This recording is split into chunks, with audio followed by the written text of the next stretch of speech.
नमस्कार, मेरा नाम राजेंद्र राठौर है।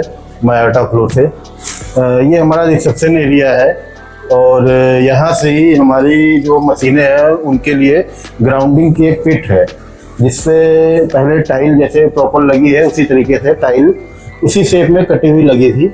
अगर हमें कोई काम पड़ता था दोबारा ग्राइंडिंग, इसको जो ग्राउंडिंग है इसको कुछ भी काम कर, जैसे अर्थिंग के लिए इसमें केमिकल वगैरह फिर से भरना पड़ता था, तो उस टाइल को तोड़ना पड़ता था।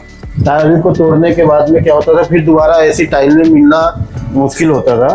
तो हमने क्या करा है, एक 3 mm की MS की सीट लेके और उसकी ड्राइंग प्रॉपर इसके हिसाब से बनवा के और फिर उसको हमने मोल्डिंग करवा के और यहाँ पे लगवा दी है। इसके ऊपर पेंट भी कर दिया है और इस पर 2 होल हमने करवा दिए हैं, ताकि अगर कभी दोबारा हमें इस पर काम करना पड़े तो हम इसको 2 इसमें प्लग करके कोई भी इस पे टूल्स वगैरह इसको उठा सकते हैं और काम होने के बाद दोबारा फिर हम इसको ऐसे ही लगा सकते हैं। धन्यवाद।